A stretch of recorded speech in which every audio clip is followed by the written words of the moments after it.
alterando propiedades para hacerlos más fuertes y más maleables, incrementando su conductividad eléctrica o manipulando su fuerza. Y ha nacido una nueva generación de cerámicas con buena conductibilidad y extremadamente fuertes. Nuestro conocimiento del átomo nos permite crear nuevas drogas y tinturas, fertilizantes e insecticidas, cosméticos y telas. Con él hemos desarrollado nuevos materiales que han sido de utilidad para cada aspecto de la vida. Los científicos usan modelos del átomo constantemente cuando investigan la química del mundo que nos rodea. Pero, ¿de dónde surgió la idea del átomo? Comenzó con un filósofo griego, Demócrito. Sugirió que toda la materia estaba formada por partículas diminutas llamadas átomos. Mucho después, en el 1800, los científicos corrigieron la idea del átomo para explicar fenómenos como este. En ese entonces, los químicos decían que esas reacciones químicas específicas comprenden la combinación de cantidades definidas de material de arranque. También notaron que después de que la reacción terminaba, los materiales de arranque liberaban cantidades definidas de productos finales. Químicos como John Dalton emplearon la idea de los átomos para explicar esto, proponiendo que durante las reacciones los átomos se combinaran de distinta forma. Las ideas de Dalton fueron el comienzo de nuestro modelo del átomo en química moderna. En este modelo, el átomo está compuesto por 3 elementos y tiene 2 regiones básicas. Uno de los componentes se llama protón, el otro es neutrón. Juntos conforman la primera región del átomo, el núcleo. El número de protones es lo que determina la identidad del átomo. Los protones y los neutrones están unidos por lazos sumamente poderosos dentro del núcleo, que es extremadamente pequeño, teniendo en cuenta el tamaño total del átomo. Por ejemplo, este es el núcleo de un átomo relativamente simple, el helio. La otra región de la estructura atómica está ocupada por el tercer componente, el electrón. Esta nube borrosa representa el espacio alrededor del núcleo ocupado por los electrones, llamado nube de electrones. El número de electrones es igual al número de protones en el núcleo. La nube de electrones es 10.000 veces más grande que el núcleo. Estos puntos centellantes representan algunas de las posibles posiciones de los 2 electrones del helio mientras se mueven alrededor del núcleo. ¿Cómo se mueven los electrones? ¿Dónde están en un momento dado? Nadie sabe los detalles del movimiento de los electrones. Lo que sí se conoce son las ocasiones de hallarlos en un punto dado alrededor del núcleo en un momento especial. Cuando hay muchas posibilidades, la nube está oscura. Cuando bajan, la nube se ve más clara. Por medio de métodos indirectos, los científicos establecieron que los átomos corresponden básicamente al modelo moderno. Durante este siglo, los científicos han visto los átomos con diferentes técnicas radiográficas. En 1981, Gerd Beining y Heinrich Herrera de IBM de Suiza inventaron un nuevo microscopio capaz de reproducir imágenes brillantes de un único átomo. La primera vez que vi un átomo fue eso de las 2 o 3 de la mañana. Por supuesto, hacía la mayor parte del trabajo de noche porque el instrumental es muy sensible a las vibraciones, así que casi todos nuestros experimentos se hacen de noche o los fines de semana. Eran las 2 o 3 de la mañana y miraba esta imagen. Noté que aparecía un patrón regular que sabía que tenían que ser las posiciones de los átomos y fue mejorando y estaba alborozado. Finalmente me caían las lágrimas de lo feliz que estaba después de haber trabajado durante mucho tiempo, día y noche. El Dr. Robert Hammers trabaja en el Departamento de Investigaciones de IBM en Yorktown Heights. Ha hecho grandes aportes a la capacidad de reproducción de imágenes del microscopio explorador. Si desde la escuela primaria te han dicho que los átomos son las partículas más pequeñas que componen la materia, ahora que los puedes ver, parece increíblemente excitante.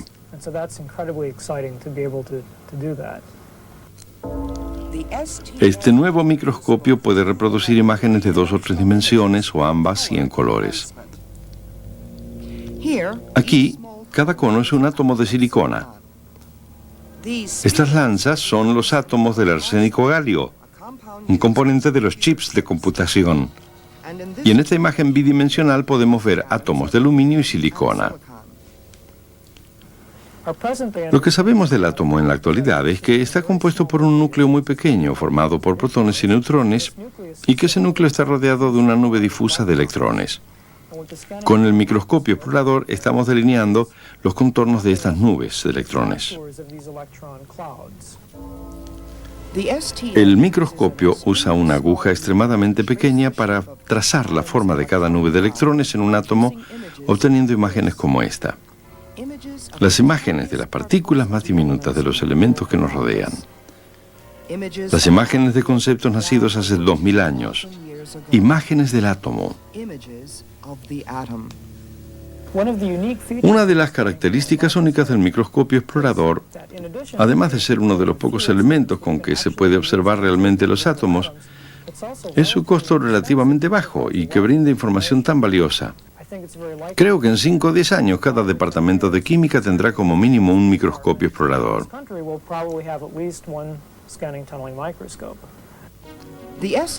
Las imágenes del microscopio confirman sorprendentemente el concepto moderno del átomo. Aunque mucho antes de que se pudieran ver en forma individual, una serie de experimentos habían aportado información sobre los componentes atómicos. Una de las características más importantes es la carga. La carga eléctrica mantiene al núcleo y a la nube de electrones unidos y determina el curso de las reacciones químicas. ¿Cómo trabaja la carga atómica en el átomo? Don Showalter lo demostrará. ¿Notan algo diferente? Créase o no, esta mañana me peiné. Lo que están viendo es el resultado de la carga eléctrica. Este dispositivo produce una carga eléctrica que se transmite por mi cuerpo hasta los cabellos. La carga eléctrica es la que los hace parar. ¿Cómo sucede?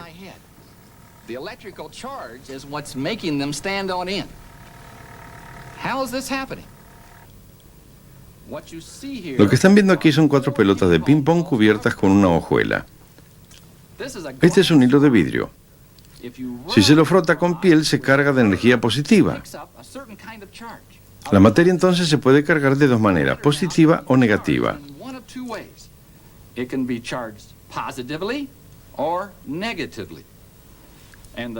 El tipo de carga es muy importante. Permítanme mostrarles por qué. Si tomo este hilo con carga positiva y lo paso cerca de la pelota, la carga se transfiere a ellas y miren lo que sucede. Se rechazan. Las pelotas tienen carga positiva y las pelotas con la carga positiva se rechazan.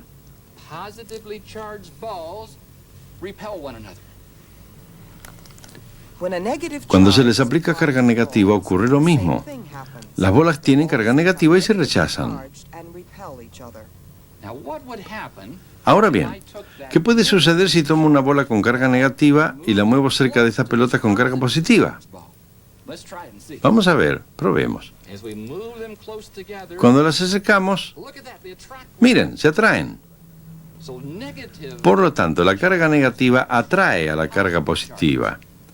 Cargas opuestas se atraen, cargas similares se rechazan. Este es un concepto importante para aprender si queremos comprender el mundo del átomo.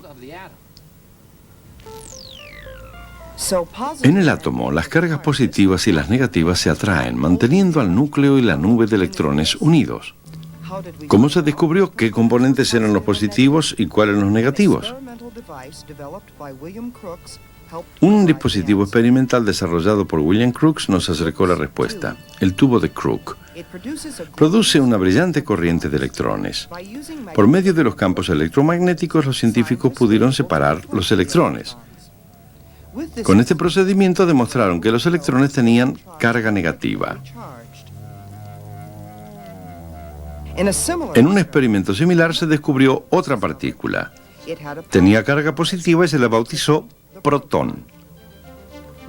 Mucho después, en un experimento diferente, se halló una partícula sin carga y se la nombró neutrón. En cada átomo, un número de protones con carga positiva y de electrones con carga negativa conforman un balance. Así que la carga total del átomo es cero. El átomo es neutral. Pero el interrogante de cómo se arreglan las partículas positivas y negativas todavía necesitaba una respuesta. La primera clave vino de un experimento realizado por el físico Ernest Rutherford. Lo que ven aquí es una recreación del experimento de Rutherford. Él usó un elemento llamado polonio que emana partículas con carga positiva. Colocó el polonio en una caja de plomo como esta, con una pequeña abertura. Esta es una barrera de plomo. Tiene un agujero diminuto que permite que pase un delgado rayo de partículas con energía positiva. Aquí hay una abertura y aquí una hojuela de oro.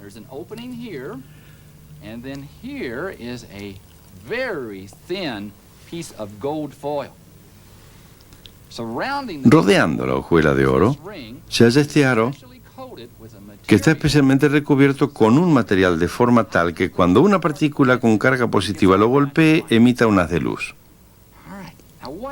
Ahora bien, ¿qué piensan que pasaría si estas partículas con carga positiva se acercan a la hojuela de oro? Rutherford pensó que atravesarían la hojuela y chocarían con el aro por aquí, pero qué sorpresa le esperaba. Esto es lo que realmente pasó. La mayoría de las partículas atravesaron la hojuela y golpearon la pantalla de atrás, pero no fueron todas. Algunas se desviaron hacia los costados y alrededor de una cada 20.000 rebotaron en la hojuela y volvieron a su fuente. Rutherford estaba anonadado. Era como si lanzaras una bala de cañón de 15 pulgadas contra una hoja de papel tisú y que volviera hacia ti. ¿Qué era lo que desviaba algunas partículas? Rutherford calculó que cada átomo debía tener un núcleo, un centro con una gran masa y pequeño volumen con carga positiva. El cálculo debía ser lo suficientemente macizo como para desviar las partículas pesadas que lo bombardeaban.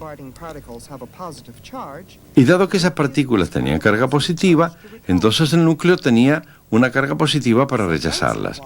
Así que de tanto en tanto una partícula se acercaba al núcleo y rebotaba. Pero la mayoría de las partículas pasarían por la nube de electrones con carga negativa. El experimento de Rutherford nos brindó un modelo simple del átomo. El núcleo pesado con carga positiva y la mayor parte de la masa y en derredor los electrones negativos. Gracias a la mecánica cuántica, un avance de la física del siglo XX, tenemos idea del movimiento de los electrones. La nube está representada en este modelo. Los electrones no orbitan como los planetas alrededor del Sol, pero se mueven. A veces están cerca del núcleo, otras alejados, y por lo general podemos determinar dónde se encuentran. Los electrones, aunque pequeños, se mueven por todo el átomo y cuando dos átomos se unen, de eso es lo que se trata la química, son los electrones los que primero se unen y no los núcleos. Esa es la razón por la que la química está interesada en los electrones. Marcan la diferencia entre el carbón, el hidrógeno o el plomo. ¿Qué tienen los electrones que hacen que los átomos de una sustancia se diferencien de todos los átomos de otra? Las sustancias básicas del mundo que nos rodea tienen un número diferente de electrones en sus átomos. Estos electrones se mueven alrededor del núcleo en patrones diferentes para cada tipo de átomo. Por ejemplo, ya hemos visto cómo se mueven los electrones dentro del átomo formando una nube como esta. Aquí hay una nube diferente que parece un reloj. La nube con forma de esfera se denomina nube S, la que tiene forma de reloj nube P. ¿Cuál es la diferencia entre ambas? La energía. Cada nube de electrones tiene una cierta cantidad de energía que se llama estado de energía. La forma de la nube depende del estado de energía. Si diagramáramos los niveles de energía de las nubes S y de las nubes P, se verían así. La nube P más arriba que la S porque los electrones tienen más energía. Si se agrega energía a un átomo, es posible que el electrón cambie de forma. Cuando vuelve a su forma original, el átomo libera señales de energía. Los químicos pueden utilizar estas señales que vienen de los electrones para distinguir entre átomos de diferentes sustancias, incluso cuando estos átomos están presentes en cantidades muy pequeñas. ¿Cómo funciona esto? El análisis ambiental es un ejemplo. En nuestro medio ambiente existen muchos oligoelementos. Algunos, como el selenio, son peligrosos si se los ingieren en demasía, pero resultan esenciales para la vida humana en pequeñas cantidades. Por ejemplo, una vez en China, cientos de personas sufrieron de una enfermedad del músculo coronario. Muchos murieron. Los investigadores analizaron el medio ambiente de los enfermos. Usando técnicas que detectan las señales de energía de los electrones de elementos diferentes, analizaron el agua y el suelo en busca de algo que saliera de lo común. Finalmente, hallaron una anormalidad en el suelo. Le faltaba selenio, un oligoelemento vital. Las cosechas eran deficientes en selenio. Así no había lo suficiente en la dieta de los afectados. Esto fue lo que condujo a la enfermedad coronaria. Pero una vez que los habitantes comenzaron a consumir suplementos de selenio, se revirtió la enfermedad. Los análisis ambientales también utilizan las señales de los átomos para detectar la presencia de elementos nocivos, incluso en pequeñas cantidades. El plomo, por ejemplo. El plomo puede entrar en nuestro medio ambiente de muchas formas. Porque se usaba como aditivo para naftas, el plomo presente en nuestra atmósfera excedía niveles normales. Mucho de ese plomo se asentó en el suelo de las áreas urbanas donde todavía está. Desde el suelo, el plomo puede llegar al suministro de agua o a nuestros alimentos. El agua también puede acarrear plomo de las cañerías más antiguas soldadas con ese elemento. Una de las formas más venenosas del plomo está presente en la pintura a base de plomo. Hasta hace algunos años, todas las pinturas contenían plomo. Si accidentalmente se ingiere una gota de pintura, el plomo se acumula en el cuerpo. ¿Cómo usan los químicos la energía de los electrones para identificar los átomos de sustancias como el selenio y el plomo? Una de las técnicas es la emisión espectroscópica. El Dr. Robert Waters es el jefe de espectroscopía atómica de la Oficina Nacional de Reglamentaciones. La emisión espectroscópica es una parte importante de la química analítica porque nos da la oportunidad de descubrir qué átomos hay en una muestra, y puede haber muchas clases diferentes en una muestra, y podemos decidir cuántos hay al mismo tiempo.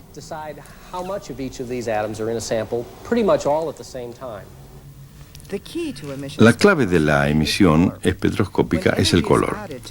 Cuando se aplica energía a una nube de electrones por medio del calor, despide una luz que es una mezcla particular de colores. Cada sustancia es diferente. Cuando el cobre se calienta, el color es azul. Para el sodio, amarillo. Para el litio, rojo. Para el bario, un verde pálido. Estos colores o longitudes de onda de la luz pueden separarse en patrones llamados espectros. El espectro de un átomo se diferencia del de otro átomo. El plomo tiene distintos niveles de energía específicos y la longitud de onda de la luz que emiten sus electrones tienen un valor específico. Así que podemos decir que estamos en presencia de plomo y no de otro átomo. Y lo interesante es que el número de átomos de plomo en una muestra causará un cambio en la intensidad de esa longitud de onda en particular. Es decir, cuando más intensa sea la longitud de onda, mayor es el número de átomos de plomo presentes en la muestra de agua en la que estamos interesados por la investigación. ¿Qué le sucede al electrón cuando se aplica energía? ¿Cómo produce un espectro único? Aquí tenemos un electrón en una nube S. En circunstancias normales mantiene su nivel de energía, ni pierde ni gana. Esto se denomina nivel de masa. Cuando el electrón de una nube S se expone a la energía proveniente de una fuerza externa, por ejemplo cuando se lo ilumina, absorbe la energía y se altera. Si absorbe una cantidad de energía equivalente a la diferencia entre las dos nubes, ocurre algo único. La nube S cambia en nube P. El electrón sube un nivel de energía. El cambio es instantáneo y completo. No hay escalas entre la nube S y la P. Pero el electrón tiende a buscar el nivel de menor energía disponible. Es así que cuando absorbe energía y adquiere la forma P, el electrón libera energía en forma de luz de un color particular. Durante ese proceso vuelve al estado de masa, es decir, a la nube S, el nivel más bajo de energía. Pero mientras la fuente de energía esté presente, el electrón alterna entre las dos formas. Sigue emitiendo el mismo color de luz y la misma señal cada vez que pasa de un estado de excitación a uno de reposo.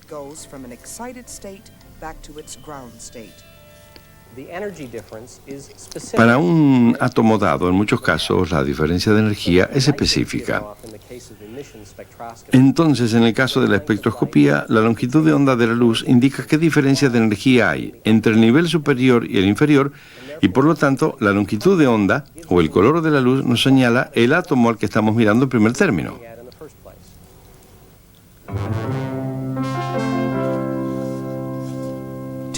Resumiendo, entender cómo está compuesto el átomo es importante para comprender química. Según el modelo actual, el átomo tiene tres componentes: los protones con carga positiva, los neutrones sin carga y los electrones con carga negativa. Los electrones ocupan un espacio llamado nube de electrones. A cada nube le corresponde una forma distinta dependiendo del nivel de energía. Las más comunes son las formas S y P. Cuando la nube S se transforma en nube P significa que ha absorbido energía. Cuando ocurre lo contrario, se libera energía. Los científicos usan una técnica llamada emisión espectroscópica para analizar las señales de energía e identificar qué tipos de átomos están presentes. En otra exposición, en el Museo de Ciencias, vemos los diferentes colores que emiten los átomos en las lámparas. En este programa hemos visto la estructura de un átomo. Reconocimos las nubes de electrones alrededor del núcleo al comienzo del programa. En una imagen vieron cómo es un átomo real gracias al microscopio explorador.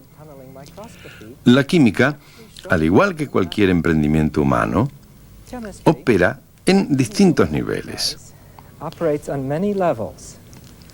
Con conocimiento parcial, incompleto, a veces no funciona. Pero aunque parezca increíble, la mayoría de las veces sale bien. 50 años antes que alguien supiera algo del átomo, se construyó una lista muy importante que resume todas sus propiedades.